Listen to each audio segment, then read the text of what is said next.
Okay, hello everybody. Welcome to Crane Atlanta Mentorship here with another Velocity Banking video for the day. And the reason I'm making it is because you requested it, right? So some of you wrote on the comments on the previous video, I want a second video for the day, which is what I'm going to do.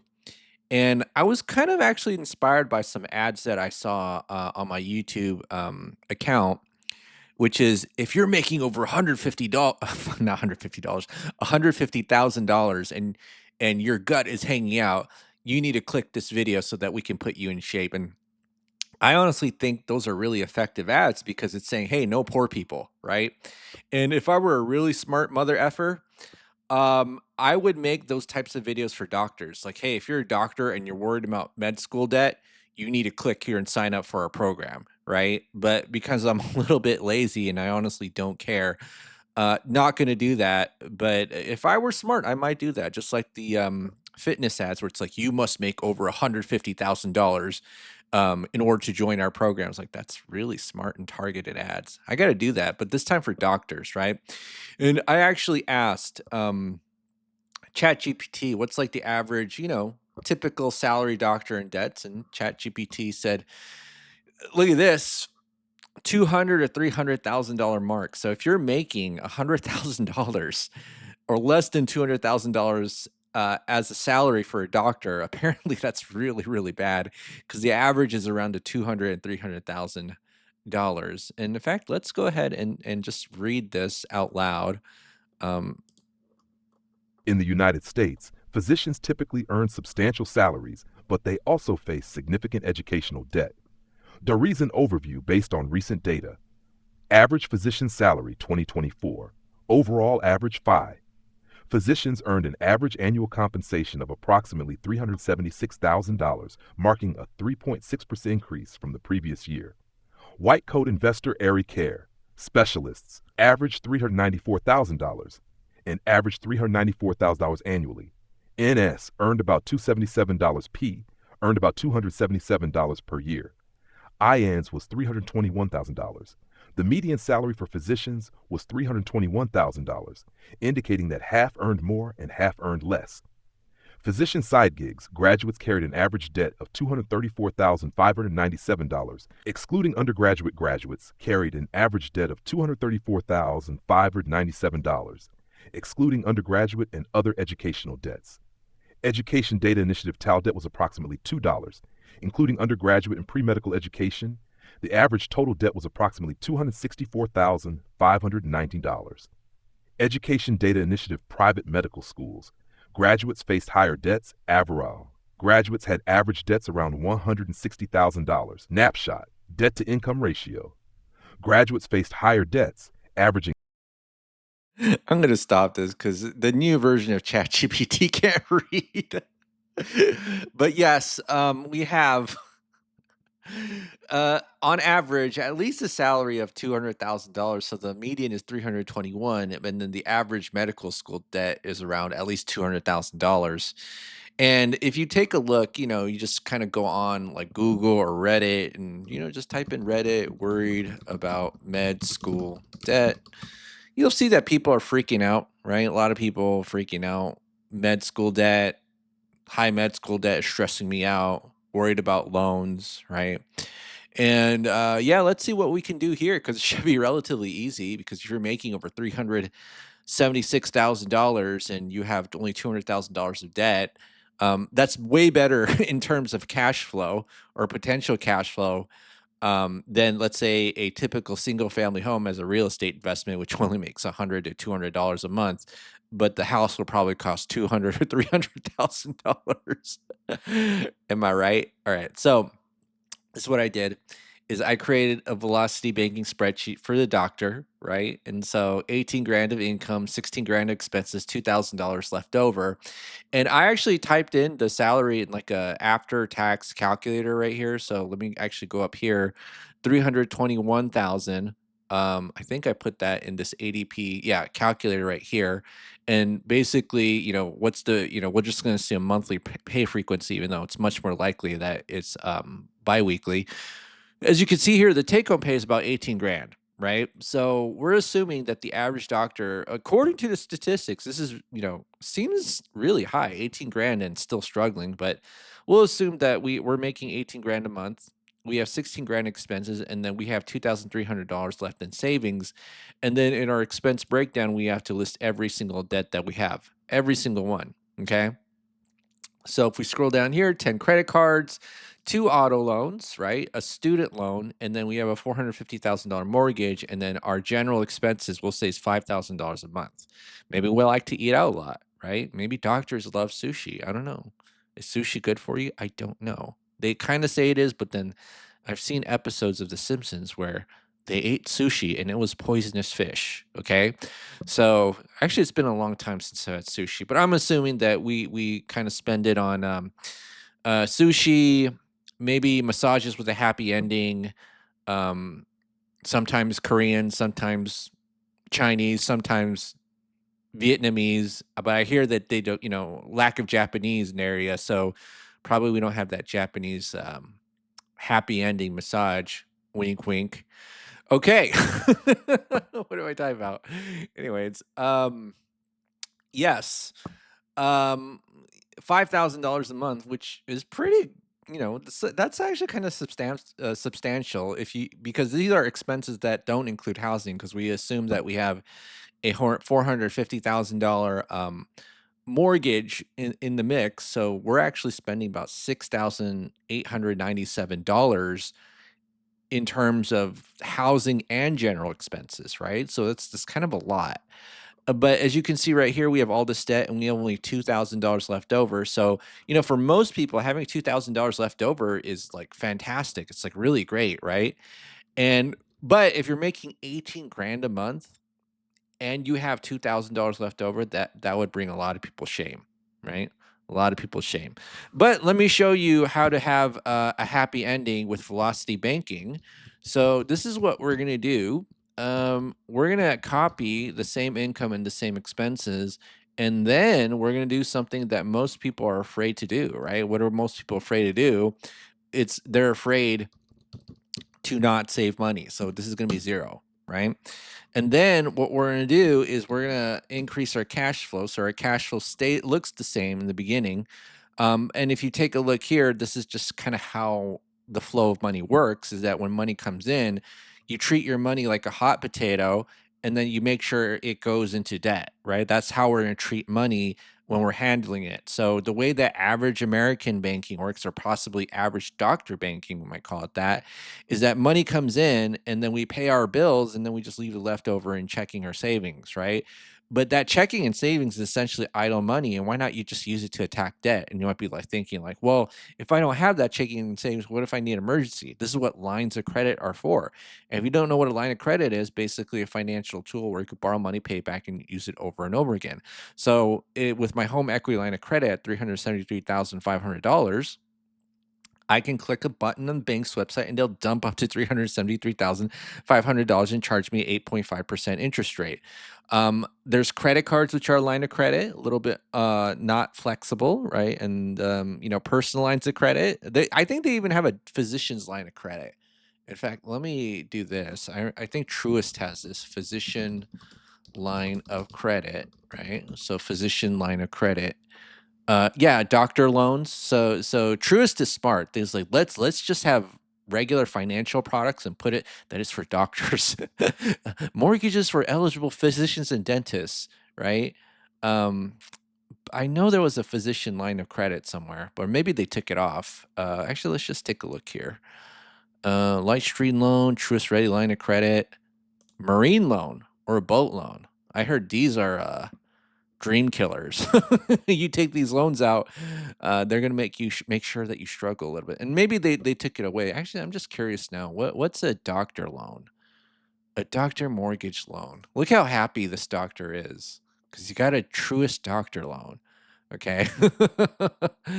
I guess they took it away. So instead of a physician line of credit, they have replaced this with a doctor mortgage loan.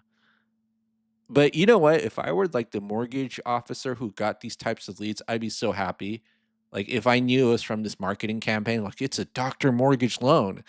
you know they automatically qualify pretty much. It's almost like 90% guaranteed, right? They, you get a doctor to look at the website, apply now. I'm a doctor. I make over 300,000. And then you as the bank loan officer is like, yes, this is the best thing ever. See, this is smart. This is why you got to target rich people, right? Don't target poor people because banks don't like poor people.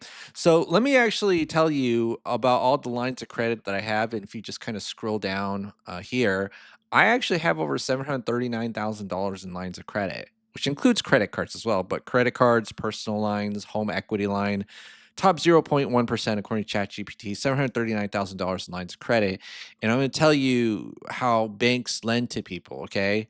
Banks don't lend money to people who need it. So if you're a doctor and you're making plenty of money, you're like their favorite customers. Like, whoa, why do you think they have a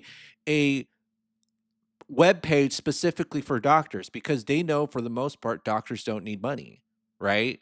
But then, even doctors can be suckered with debt products where the whole goal is to get you into many, many little monthly payments over time. And then, kind of like a vampire, once they've kind of sucked up all your blood and you have very little checking or I mean savings left over because you have all this debt, then that's kind of when they want to stop lending to you. Okay, that's kind of when they want to stop lending to you. um, yeah, so that's how debt works, right? A lot of people think, oh, banks target poor people. I don't know where they get that. The average credit card debt in this country is $6,000. I have over $731,000 in lines of credit. And I know what it's like to make 20,000 a year, and the best debt offer I got was like, I think 5 grand, I think. And I was like so excited, right? I was like $5,000 in credit card. Now I'm not making fun. I'm just telling you the attitude that I had back then. Whereas now it's just like 731,000. I'll probably get like a million in it soon. Probably 2 million, right? We'll see how it goes. But I'm just saying that they don't target poor people. They target rich people and then kind of drain their life force, aka their income, slowly with small payments over time.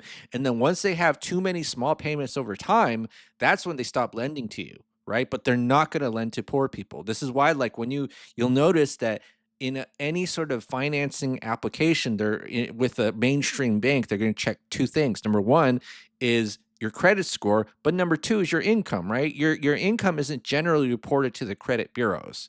That's why the bank on the website says, let's update your income, right? Because they want to know, does this person need money? And if they don't, then they'll lend it to you. In fact, that's why I actually have increased this business credit card. I woke up yesterday, I went to the bank's website. This used to be a $10,000 business credit card.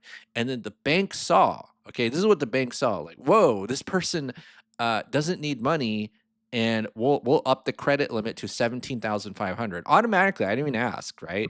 And that's pretty cool.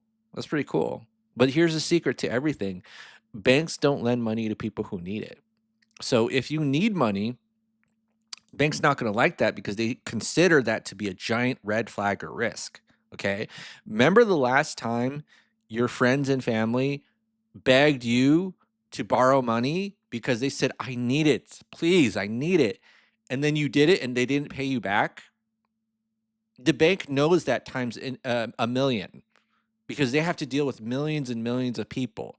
So they know that lesson. This is why, like, the bank um, uh, uh, has a way of knowing whether you need the money or not, which is through the credit bureaus, just through life, institutional life experience. They know. So they know that when throughout the we'll say thousands of years that the bank has existed as an institution, they know they don't lend money to people who need it because people who need money won't pay it back, right? Think of it from their point of view. But let's assume we did have access to a line of credit, right? Because you have to think like, well, yeah, I mean, it's just essentially just more money to borrow, but what's the big deal, right? Because this is like the ultimate tool to be able to help you pay off your debts, right? Because it's so easy to pay it off when you make your line of credit as your main operating account. So, this is what we're going to do is we're going to shuffle some debt. And actually, let me do this, show you something called the cash flow index. So, what's the cash flow index? Well, basically, all it is a, hold on one second. whoopsie, where do we go? Hold on one second. And then, so basically, it's a tool that we can use to help us determine the debt payoff order, right? And this is really, really useful when you have a lot of debts. It was really useful when somebody sent me their spreadsheet and there was 22 debts. Okay, 22 debts. And I was like, how do I figure this out? This is like tangled wires, right? But if you have the system here, all it is the balance divided by formula, and then you essentially order the rank of the debt by lowest to highest, and you just pay off the lowest ones first because it's basically saying, hey, if I pay this debt off, I get more bang for my buck in terms of cash flow. So if I have a really high number, that's basically saying like, you don't get that much cash flow for paying off. So wait until the end. Like I have to literally give $450,000 just to get $1,800 back in my cash flow, or 1,900. Is that a good deal? Probably not. But we still need to pay it off, because if we don't pay it off and we go to the full 30, we'll pay 50% interest on a 3% loan, right? So let's go ahead and move all of this debt into the line of credit. So we're going to take these low ranking ones, the 20s and the 30s first, which is the credit cards. And then let's go ahead and sum up the balances. And I think it should be, because I've done this so many times, 164,000. All right, so let me go ahead and sum it up. This is going to be 164,000. Oh, whoopsie, 164,000. All right, and so what happens when we move that $164,000 into the line of credit? And we're going to assume we have access to a $200,000 line of credit, right? 7.5% free and clear. Are you going to get a free and clear line of credit if you need money? Probably not. But if we did, it's almost like having a safety belt while you're driving. It's almost like having car insurance while you're driving rather than crashing your car without car insurance, right? Like we have that safety net. And especially if we use it as your main operating account, you probably never be here. So we move that credit card debt, and guess what happens to the payments when we move the debt? Well, it just the payments just go away. Oh my goodness, right? So that's 10 credit cards, 10 zeros, and we literally went from $2,000 of savings a month to not saving money, right? Because we're treating our money as like a hot potato. Once the checking is savings, we're just dumping it into something called the line of credit, and then our cash flow is now $7,417.16. Whoa! See, you see how this is the same income, and then yes, the expenses are the same, although we did shift them here, right? And then our savings, take a look at that, is zero. And the number one, let's say, hesitancy I think about velocity banking is pretty much you're hesitant to not save money, right? Like you see a big fat zero in that savings, people will get nervous because people will say, well, what's better, saving $2,000 or $0? They'll say, of course it's better to save $2,000. What if you need, have emergencies? Why don't we just get it from the line of credit, right? Because the line of credit allows you free access to your money 2 ways, okay? And that's what we're gonna do. And so let's go ahead and do this right here. And I am going to do this, I2 plus 1, get the next month's balance based on the previous month's balance, interest minus what's our current cash flow, 7417.16, right? And then what we do is take the average daily balance, multiply by I put count. That's not right. I need to do average. Average daily balance, multiply it by the interest rate, which is 0.075, and then divide by 12, right? And then we do the final step is we put the entire 18 grand into the line of credit and then take our expenses out and then rinse and repeat over and over again. Okay, so I'm going to go ahead and do that. I'm going to go ahead and do that and then copy and paste, and then in 24 months, this is all paid off, right? 24 months, this is all paid off. So 24 months, and then that's going to be, how much was it? 164K. So exactly 2 years, you paid off all your credit card debt that you were worried about. It's all paid off, right? Sucker. No, I'm just kidding. All right. So now we paid off all the credit card debt, and then now we got to tackle on These 4 loans, we got the 2 auto loans, the 1 med school loan that everybody's so freaked out about. You know, you borrowed 200, 300,000, but you get that nice payment of 2,700. But what are you worried about if you're making 18 grand a month? Okay. All right, so let's go ahead and go here, and then I'm going to, oh, whoops, I screwed up here. So let's do 24 months. So this is a loan calculator. It tells us the balance of all the loans in the current month when we type in the current month here. And we see this one has the lowest cash flow index. And so let's go ahead and move these two into the line of credit. So if we sum this up, so that's G2 plus G3, this is going to be 43 grand. And let's move that 43 grand into the line of credit. All right. So plus 43458.42. And then this is going to be 2 zeros right here. So 00. And then this is going to be $8,000 of cash flow. The cash. Whoa. All right. So that's pretty good. And even if our debt's not paid off, like we're not rapidly paying off our debt, I mean, we could probably, if we're in a tight crunch, we could probably reduce this $5,000 a month number. Could we not? So 8690.58. Okay, so now let's see how long it takes to pay off those 2 cars. 1, 2, 3, 4, 5, about 5 months, so 29 months. We are having our 2 cars paid off. Okay, so 29 months. And then this is going to be 164 plus 40 plus 30. And then this is going to be 234K. Okay. And then what's the current balance of our student loan? So this is now 00. This is 29, 192,000. Okay, we can move that into the line of credit, although we don't necessarily need to, but we can do it. All right, so let's go ahead and do this. And then this is going to be plus 192,235.31. Okay. And then once we move that student loan into the line of credit, we get an extra $2,700 back in our cash flow. And then now we have 11 grand. So this should be relatively easy to pay off. And then this is going to be 11419.13. Okay. And let's go ahead and do this and see how long it takes to pay off that student loan. 47 months. Okay, not bad.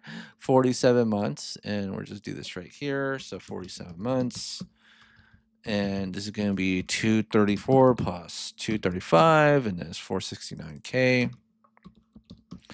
All right. And then now is the 30-year mortgage. So let's see the balance of that 30-year mortgage. All right. So it's 411.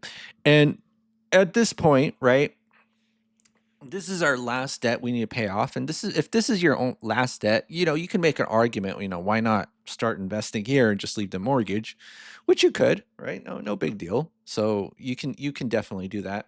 But if you want to pay off the debt, just, that's a good idea too, because if you don't pay off the debt and you go to the 360 months, which is the 30 years, you're going to pay $232,000 of interest. Now, that might be chunk change if you're a doctor. I get it, right? Because you probably could make millions investing.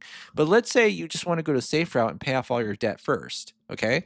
We can do that. And so what we're going to do is if we have a 3% loan, we don't want to necessarily move the whole thing into the line of credit, right? Because there's a big difference, like 3 and let's say 7.5 or 8 or 10. And then look at how little cash flow you get. You're literally paying someone $411,000 to give you $1,800, or I'm sorry, $1,900 a month. Okay, we don't need to do that. We don't want to do that. Okay, so let me go back here, and I am going to put this in that velocity banking calculator and just show you how this works. And by the way, if you're interested in this calculator, and you're making over $150,000 and you want to be shredded because you need to lose your gut, click the Google form link below. I'm just kidding. That's not my ad. That's the other ad I watched. But if you're a doctor and you want to give me some money, click the Google form link below and possibly join a cult. All right. So let's go ahead and do this. And then this is going to be $450,000 mortgage. and then current balance is 411,538.37, 411,538.37. And then what's the current payment? It is 1897.22, 1897.22. Okay, so just want to quickly show you how this all works. So um, let me just show you here. So what's the income? Income is 18316.35. That's almost as good as me, I think. But I'm not a doctor, so I'm just a guy who creates fake screenshots on YouTube so I can make about $100 to $200 a month on YouTube ad revenue. I go through all this effort just to make these fake screenshots, including this one here where I paid off a mortgage in 2 years and 9 months. Yeah, yeah. This is a mortgage paid off in 2 years and 9 months. So, almost impressive, but not quite. Anyways, so let me just kind of go here, 400, blah, blah, blah. What's the income against 13 grand? No, 18 grand, 18316.35. 18316.35. And then more, and then the debt, or I'm sorry, the expenses, everything except for the debt we're trying to pay off. So we're trying to pay this one off. So it's $5,000. Okay. Now I just want to show you something, right? You can even use a 30% credit card to pay off that 3% mortgage, but you don't want to move the whole loan into a higher interest rate um, line of credit vehicle, right? Because let's say I move this whole loan into the line of credit, I'm actually losing 213,000. This parentheses means means negative money, right? But if we do something and do this in small chunks, so I'll just do 19,000 and move pieces of the loan into the line of credit. Look at that. We save about 155,000 potentially, right? 26 grand of interest. Whereas the other way around, we actually end up paying $395,000 of interest. Okay. So whenever you hear on the internet, always move a loan into the line of credit, interest rate doesn't matter. Of course, I'm using the most extreme example, but what I'm saying is that if you do it in small chunks, even with higher interest rate lines of credit, that's relatively safe. But if you move the whole thing into the line of credit, you'll definitely end up paying more. Right. But now let's just assume this is a 7.5% line of credit. So look at that. We're going to pay 47 grand in interest, but if we do small chunks, right? 18 grand of interest, right? So even a 30% credit card could be a 7.5% line of credit if this is done wrong. And this is why I think the internet is a little bit irresponsible of how it promotes loans and lines of credit, right? A loan is not always bad, right? The most important thing when it comes to purchasing real estate is not the interest rate or whether you're using a loan or a line. It's actually the purchase price. The purchase price is actually the most important thing when it comes to investing in real estate, any sort of income generating asset, not the whether you're using a loan or a line of credit. That's irrelevant. It's the purchase price. I would rather take a $200,000 purchase price at an 8% than like a $300,000 purchase price at a 3%. But a lot of people for some reason like the other option because they think they're getting a great deal because they have such a low interest rate. Okay, like they don't really get finance. Okay, I don't even get finance, but I know enough to not put the whole loan into a line of credit regardless of the interest rate. That's a huge mistake. Now, if this were a 0% line of credit, let me just show you here. If this were a 0% line of credit, which doesn't really exist because the interest rate represents two things, which is the risk that you represent as a borrower and the amount of access that that you have to the money, and the more access you have, the more they charge interest, right? I mean, that's true of anything.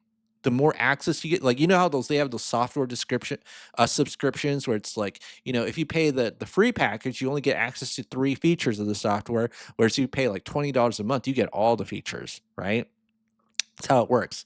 But if I have 0%, yeah, I don't pay any interest, right? So obviously the interest rate does matter. It does matter, okay? Like don't be a moron. But if you do small chunks and there's an interest rate difference, then it's kind of I don't want to say irrelevant, but it's the effect isn't as great if you're using a higher interest rate line of credit. So let's do 7.5, and then I'll just do 19 grand. Okay, so 2.8 years, we got it. And so this is now 0, and 47 divided by 12 plus 2.8, and then it's going to be 6.72 years. 2 years, we're debt free. Debt free. So this is gonna be 469 plus 450. That's almost $1 million of debt paid off in about 6.72 years. In fact, let me ask ChatGPT this: if ChatGPT can actually read, and actually before or after I asked the first question, I asked, can you come up with catchy YouTube titles? Velocity banking for doctors slash debt and build wealth fast. So let me ask ChatGPT this. So I just did a velocity banking demonstration for doctors, and so I just did where I used a doctor's budget and paid off $919,000 of debt in 6.72 years for my YouTube audience. Do you think if I presented this to a room of doctors using the typical figures that were presented, what do you think they would, I'll say the doctors would think?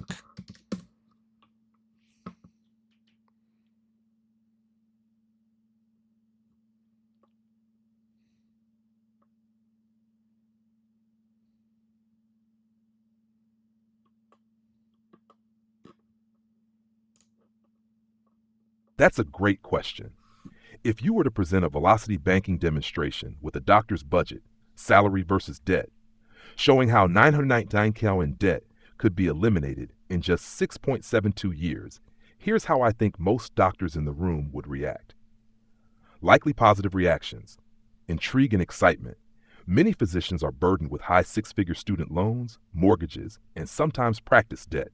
Seeing a structured strategy that pays it off in under 7 years instead of 20 to 30 would grab their attention immediately. Hope. Doctors often feel like they're trapped by debt despite high salaries. A plan that shows them a realistic way out could feel empowering. Engagement. The big reveal, turning $919K of debt into 6.72 years of payoff, would make them lean in, especially if you clearly compared it to the traditional payoff timeline.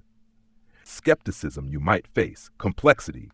Some doctors may see velocity banking as complicated, especially if they're unfamiliar with leveraging HELOCs, cash flow timing, or advanced debt strategies. Risk aversion. Physicians tend to be conservative financially, especially when it comes to strategies that involve leveraging debt. They may worry about market downturns, job stability, or unexpected expenses. Too good to be true factor. Paying off nearly $1 million in under 7 years sounds almost unbelievable without careful explanation of assumptions, interest rates, income consistency, lifestyle choices. What doctors would likely ask you: what assumptions are you making about my lifestyle spending? What happens if my income fluctuates or I take time off? Isn't this just shifting debt around? How is this safer or better than just investing extra income?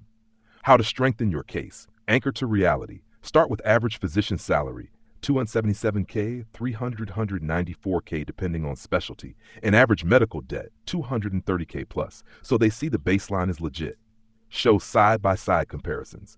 With traditional repayment, you'd pay this in 20 to 25 years. With velocity banking, it's 6.72 years. Highlight flexibility. Emphasize that velocity banking is a strategy, not a rigid plan, and can be adjusted to different lifestyles or income levels. Address risks up front. Show you've thought through potential pitfalls, which builds credibility. In short, most doctors would be very interested but also very skeptical.